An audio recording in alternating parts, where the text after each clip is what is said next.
Partners in Policymaking is a free course for parents of disabled children and for adults with a disability. This is a collaborative film with bloggers Cara and Rebecca. We discuss the Partners in Policymaking course, what it is, how it changed our lives, and why we think you should apply to do it. Cara is a writer and disability equality campaigner who is currently campaigning for Changing Places. Her blog, Lila's Angels, is about her family life, which is, as she says, made slightly more interesting by her daughter's rare brain disorder. Rebecca is a blogger, campaigner and advocate who has spoken at national conferences and the Scottish Parliament. She is a mother of 3, and her blog is about her daughter Hannah, who has a very rare genetic condition, and their journey together.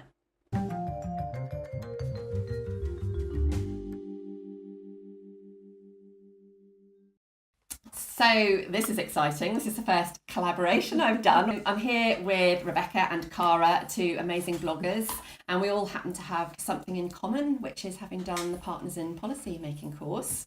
So that's what we're going to talk about. I also need to introduce, we have a special guest, and I'm just going to swing the camera around so we can see who our special guest is. And that is, we've got Lila with us. And Lila is Cara's daughter.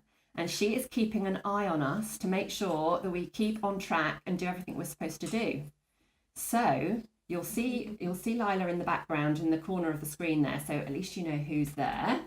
So if I bring it back to us and we will get started. Okay, so talking about Partners in Policymaking, and a lot of people watching this won't have a clue what we're talking about. So I suppose we ought to start off by saying, what is Partners in Policymaking? Partners in Policymaking is a leadership program.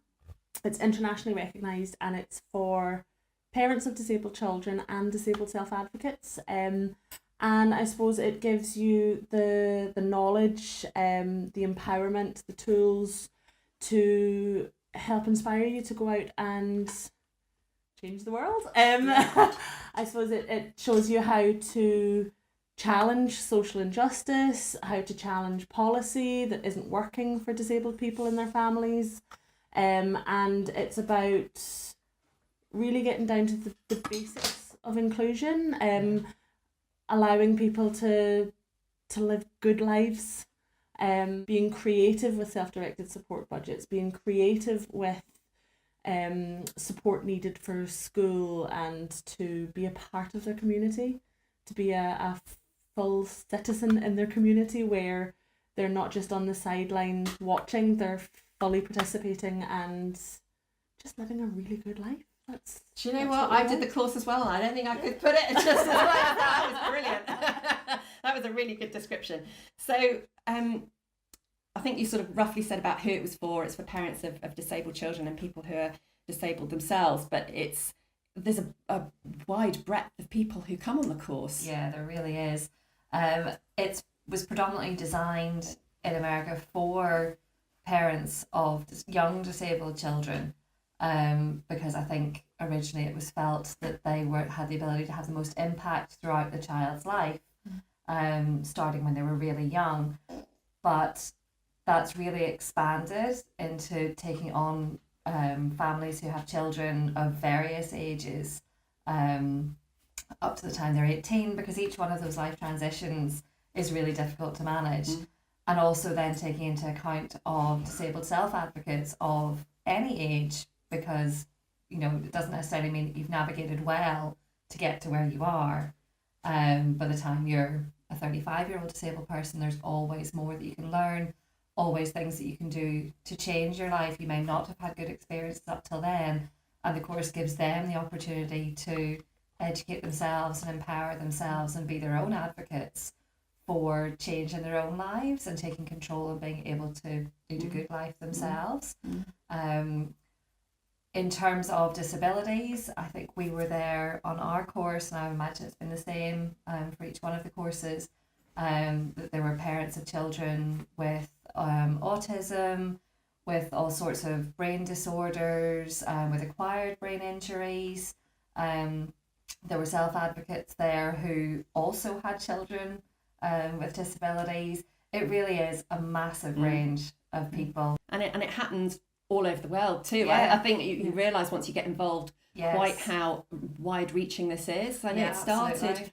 in America in the late 80s. Yeah. That's where it sort of kicked off and very quickly spread throughout the Americas, Europe, and further afield too. And I know we're in Scotland now, and it's active here. In England, I think it's very much dependent on local authorities. I think every state in America has a program running. We've talked about who it's for. What do you want to learn? That's what everyone's going to want to know. What do you actually cover in the course? It's divided up over 8 months and 8 weekends over the 8 months. And each weekend has a different focus. So you have your education weekend, you have your employment weekend. There's a weekend about self-directed support and about how to make that work for you and ways to think outside the box. There are sections on advocacy and on disability rights as a human right, which changes the perspective of how you look at a lot of things and how you advocate for yourself as well. And then at the end of it, you have a graduation where you present, because part of the course is learning to speak and learning to speak publicly and have difficult conversations and be uncomfortable. You don't sit and be spoken to all the time. You make those friendships and you make those connections with people and those networks of shared experience. And I think that brings us on to, there is some sitting and listening and there's some kind of interactive learning, but it's who teaches you as well, which is so powerful, and that we get a lot of great people. I suppose particularly JD and Karen. Yes. Their vast depth of knowledge, passion, lived experience, and then you get these incredibly inspiring speakers from all over the world. You get Jack Pierpoint and Linda Cann, who come from Canada to talk about person-centered planning. You get Dave Hasbury and Patty Scott, who come from Neighbours International, and they talk about meaningful relationships and how you can build that sense of community. And then you have past graduates who come and speak, and they're the most inspiring of all. You've got people like Pauline McFadden, who's done so much since she was on the course. And then you've got people like Elaine McTaggart, who came and totally revolutionised the way that I introduced my daughter. I think anybody watching this is going to be under no doubt that we're incredibly passionate about having done this course, just the way we're explaining it.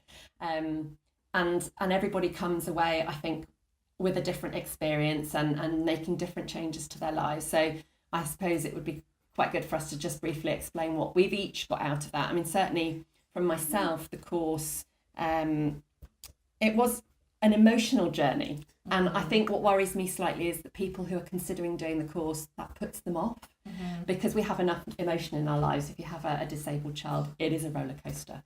And I think it may put some people off to think they've got 8 months of emotional weekends, but I think it's good emotion. It's life-changing emotion.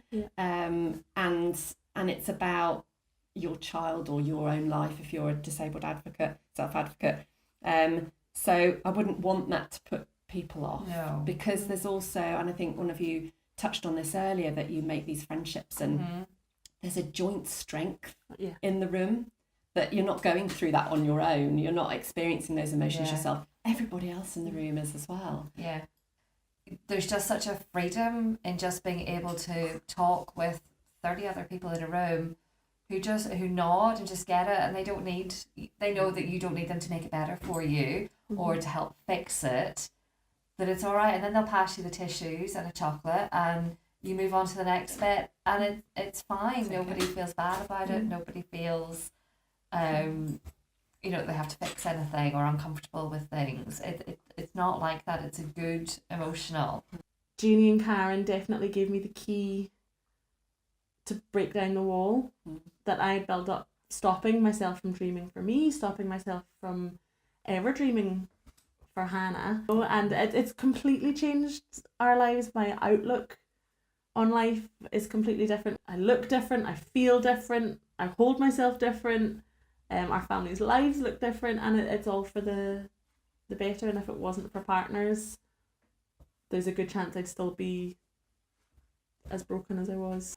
And I think we should also touch on the changes, the things that partners graduates tend to go on and do, because the course is called Partners in Policymaking. So I think the aim is that people will leave the course and go and influence policy and make the world a better place for people who have disabilities out with their own front door. Yeah. I think equally as well, nobody should be put off by doing the course because they're worried that maybe that's not their thing, that they're not a mover and shaker in the political world. They don't want to do that. It maybe just changes within your own home and your own family, which is incredibly powerful on its own. But partners graduates do go on and do amazing things. Yeah. I mean, were you two blogging before you were, from what you just said? Yeah. Writing, and I suppose sharing things, but not with my own. I think I just set up our own page just before, but it had taken a while to get into it. But it's really, I've started to write a lot more since finishing Partners. For me, I'd always been passionate about collaborative care and listening to the parent voice, and I suppose that's one thing that I've taken from it is about the need for collaborative care and going on to speak at conferences and things like that. And you've been pretty active too since graduating. Yeah, I've done a lot more writing. One of the other partners and I are working on the Changing Places campaign, which is incredibly important to Lida's future and to the future of millions of people across the UK. So we've been working on getting a changing place in our local shopping centre, as well as airports, because we travel a lot back and forth from Ireland. I think really for me it's just been about shoring up Lida's place in her community. She goes to her local dance class with her friends. She goes to rainbows with her friends, all from school, and she very much feels part of the community, don't you? Yeah. I think it's really important to us was when I arrived at Partners, Hannah had just started primary one, and we'd spent a year and a half fighting our local authority to get her into an additional support for learning school. And then I started Partners and had a huge wobble because it was all about mainstream and being part of the community, and I was like, oh, have we done the right thing? And I realised that we had done the right thing. Hannah is in an amazing inclusive school which is set within the same building as a mainstream school, and it is the right placement for her, and there are other things that we can do and are doing so that she is part of her community, like using her self-directed support budget to take her to rainbows, to take her to swimming, to dance class, with things that are with her chronological peers in her community, so that she always has that link. And I suppose it's important that it's not mainstream or bust. The tools to shore up your own decision and be sure in yourself that whatever decision you have made is your decision and works for your why family. You have made that decision, and it gives you tools to, if you don't actually feel comfortable with it and you know in your gut it's not right, be that in education, be that in employment, in your own support, it gives you the power to know how to change that and how to challenge that. So hopefully we've solved this really well. Everybody there is going to want to know how they get involved in this amazing programme. So we're in Scotland, and it's an active programme here. And as we speak, in the summer of 2018, they're recruiting for the next programme. So I think applications close in the middle of September. 14th. So we'll put links down below as to how you can apply. England, it's on a local authority basis by local authority, and again I will put a link down of contact there that people can get in contact. I think if you're interested and you really want to do it, get in touch with Lynn and find out from her how you kind of get the ball rolling. And I'll also put a link there for the Americas and worldwide on contacts and things like that. And don't be scared that it's the wrong time to apply. So there's no point in waiting for the right time. It's never the right time. Just do it, embrace it. Yeah, absolutely. Wow, that's an amazing place to stop. Just do it. Just do it. Thank you so much, ladies. It's been a pleasure. And obviously I'm going to put links to your blogs down below, and everybody should go and read them. Of course. Magic. Thank you so much. And thank you, Lila, for being our editor-in-chief. And not losing your patience. And not losing your patience. Thank you. Cheers. I hope you enjoyed that film and found it useful. As carers, it can be a bit difficult to find good, reliable sources of information, and that's what this channel's all about. So don't forget to click the subscribe button, it's free and it'll keep you up to date with all my new films as they come out.